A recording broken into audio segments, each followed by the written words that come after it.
विभागाने रिओपन केलेले आहे, तर त्याच्या संदर्भातलं जे काही सार्वजनिक बांधकाम खात्याचं जे काही निधी लागून घ्यायचा असेल किंवा त्यांच्या मागे लागून फॉलोअप करून तो रस्ता लवकरात लवकर व्हावा, ही एक मागणी आमची आहे.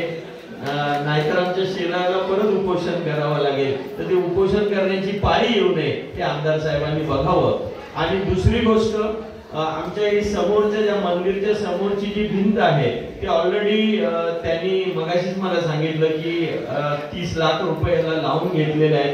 तर इथे एक चांगलं पुढे कॉलमवर कॉन्क्रीटचा स्लॅब टाकून म्हणजे पुढे जागाही उपलब्ध होईल आणि त्याच्या खालची जागा आपल्याला वापरण्यात येईल. तर या निमित्ताने एक म्हणजे आमची जी मागणी आहे.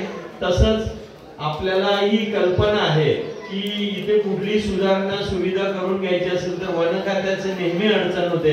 तर एकदा हे वन खात्यांना इथून थोडी रजा देऊन हे गावठाण होण्यासाठी जर काय आपल्याला काही करता येत असेल तर निश्चितपणे आपण करूया. पत्रकार मंडळींचा नेहमी आम्हाला सपोर्ट लाभलेला आहे. पारगळसारखं मला वाटतं त्याने कोणीतरी विचारत असेल पारगळला काय आहे एवढं तुम्ही सगळेजण त्याच्यावर प्रेम करत असतात. तर सगळ्याच पत्रकार मंडळी आवर्जून उपस्थित आहेत.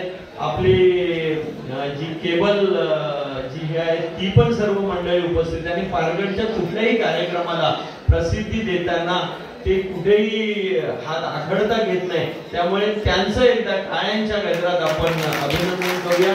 किंवा आजकाल असं झालं की समाज माध्यमांनी यांच्यामध्ये त्याची प्रसिद्धी झाल्याशिवाय लोकांना ते कळत नाही आणि हे कळण्यासाठी त्यांचा आम्हाला खूप उपयोग होतो. आणि बिपिन साहेबांचा तर आम्हाला सगळ्या कार्यक्रमामध्ये कुठलंही काम असेल तर त्याच्यामध्ये त्यांचा पुढाकार